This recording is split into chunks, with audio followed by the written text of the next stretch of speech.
అందరూ బాగుంటే మనం బాగుంటాం. ఇది ఎందుకు చెప్తున్నాను అంటే ప్రతి ఒక్కరు కూడా ఈ క్రోధినామ సంవత్సరంలో పురస్కరించుకొని శ్రీరాముడు వారు శోభకృత్నామ సంవత్సరంలో అయోధ్యలో బాలరాముడుగా ప్రతిష్ఠింపజేయడం జరిగినది. క్రోధినామ సంవత్సరంలో మొట్టమొదటిసారిగా శ్రీరామనవమి కళ్యాణ మహోత్సవం అయోధ్య క్షేత్రంలో నిర్వహిస్తూ వాడవాడలో వీధి వీధిలో ఆలయాలలో ఇంటింట ప్రతి ఇంటింట కూడా శ్రీరామచంద్రస్వామి వారి కళ్యాణ వైభవితం అంగరంగ వైభవంగా జరిగింది. వారం రోజులకు వచ్చేటువంటి ఒక పండుగ హనుమాన్ విజయోత్సవం. హనుమాన్ విజయోత్సవాన్ని ప్రకటింపచేయడం ఈరోజు జరిగింది. సాక్షాత్తు శ్రీరామచంద్రస్వామి వారే చెప్పారు.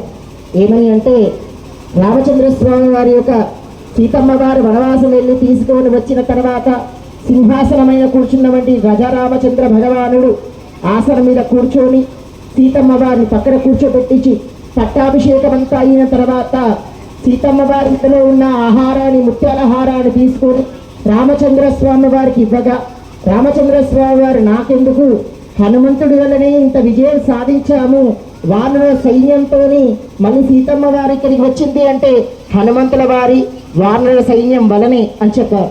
చెప్పిన తర్వాత హనుమంతుడికి ఈ ఆహారం ఇస్తాను అని చెప్పేసి రామచంద్రస్వామి వారు హనుమంతుని మెడలో ముత్యాల హారాన్ని వేశారు. వేసిన తక్షణమే అది తీసేసి ముక్కలు ముక్కలు చేశాడు. కొరికి కొరికి ముక్కలు ముక్కలు చేశాడు హనుమంతుడు. సీతమ్మ వారు ఆగ్రహానికి గురైంది.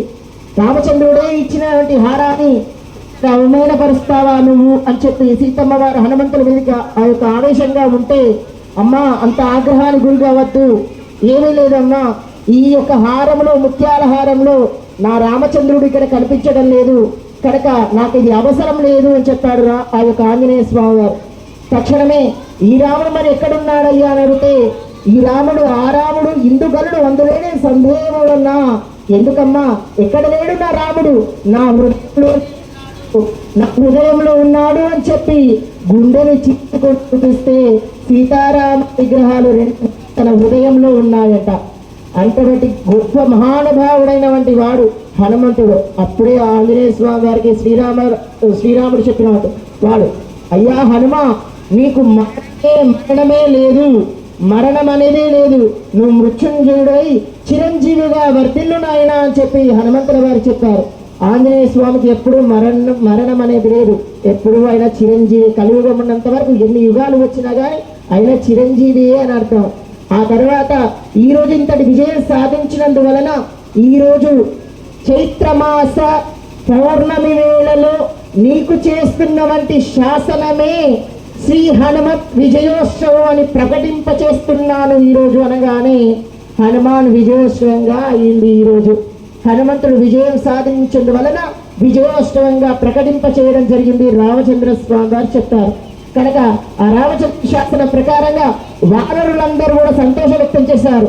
ఆహా, మా హనుమంతుల వారికి విజయోత్సవం పండుగ నేర్పిస్తున్నారు శ్రీరామచంద్ర స్వామి వారు కనుక జై హనుమాన్ వీర హనుమానికి జై అనుకుంటూ ఊరూరా గ్రామ గ్రామాల తిరుగుతున్నారు వానరులు. అది చూసి సంబరం ముడిపోయింది. కనుక అదే హనుమత్ విజయోత్సవం ఈ రోజు అని ప్రకటింపజేయడం జరిగింది. మరి హనుమాన్ జయంతి ఎప్పుడు అని అంటే, హనుమంతుల వారు పుట్టింది ఎప్పుడయ్యా అంటే పూర్వాభాద్ర నక్షత్రం, స్వామివారి నక్షత్రం పూర్వాభాద్ర నక్షత్రం. స్వామివారి పుట్టిన తిథి దశమి తిథి, స్వామివారి పుట్టిన మాసం వైశాఖ మాసం. వైశాఖ మాసం అదేవిధంగా వైశాఖ మాసంలో వచ్చేవంటి ఒక పూర్వాభాద్ర నక్షత్రంలో దశమి తిథిలో స్వామివారి జననం జరిగింది.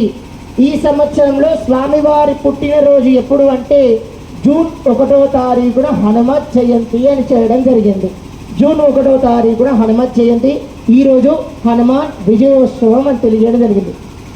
కనుక అదేవిధంగా ఇప్పుడున్నటువంటి యొక్క మాసంలో క్రోధినామ సంవత్సరం కాకముందు శోభకృత్నామ సంవత్సరంలో రాముడిని మనం చూసాం. బాల ప్రతిష్టాపన చేసుకొని బాలరాముడిగా అక్కడ మోక్షం ప్రసన్నమయ్యాడు మన స్వామివారు రామచంద్ర స్వామి వారు.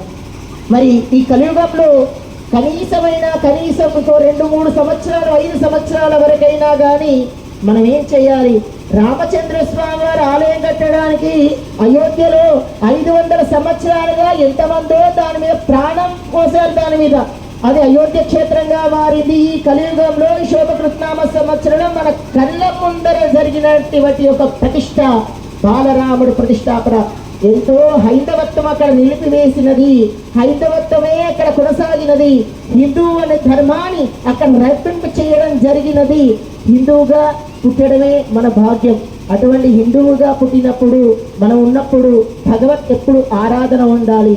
మరి ఇప్పుడు బాలరాముని చూసాం, నెక్స్ట్ ఎవరిని చూడాలి అంటే అక్కడ ఒక మహానుభావుడు అనేవాడు ద్వారకా వెళ్ళి ద్వారకాలో మళ్ళీ నేనే వస్తానయ్యా అని చెప్తూ శ్రీకృష్ణ పరమాత్ముడు సముద్రం లోతులో వెళ్ళి నెమలి పింఛాన్ని అక్కడ పెట్టేసి మళ్ళీ నేనే వస్తాను అని చెప్పి శ్రీకృష్ణ పరమాత్ముడు తెలియజేసిన మహానుభావుడు కారణ జన్ముడే అని అనుకోవాలి. మనమందరం కూడా ఓటు వేసేవారు జాగ్రత్తగా ఓటు వేయాలి అని చెప్తున్నవంటి ఒక భావన, ఈ భావన కనుక ఎవరు ఓటుని వినియోగించుకునేట్టు చేయాలి తప్ప ఓటుని తిరస్కరించే ప్రయత్నం చేయొద్దు.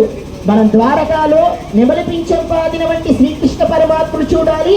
అలాగే తర్వాత జ్ఞానవాపిలో ఉన్న పరమశివుణ్ణి కూడా మనం చూడాలి ఈ సంవత్సరం.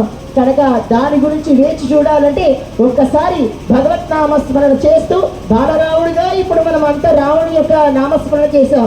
ఇప్పుడు నెక్స్ట్ చేసేవంటి శ్రీకృష్ణ పరమాత్మ నామస్మరణ చేస్తూ అలాగే పరమశివుని నమస్కారం చేస్తూ ఈ కార్యక్రమాన్ని ముగింపు చెప్పడం జరుగుతుంది. ఓ శ్రీకృష్ణ భగవానికి శ్రీకృష్ణ భగవానికి నమ. హర పార్వతీపతే హర హర మహాదేవ. అందరికీ జోడిస్తూ ఇంకా శాంతి మంత్రం ముగింపు చెప్తూ ఈ కార్యక్రమాన్ని ముగింపు చేయడం జరుగుతుంది. ఓం దక్షిణ్యోరావృణేమహే గాతుం యజ్ఞాయ గాతుం యజ్ఞపదే దైవే స్వస్తిరస్తునః స్వస్తిర్మానుషేభ్యః ఊర్ధ్వం జగాదవేషదం షణ్ణోస్తద్విపదేః షణ్చతుష్పదిః.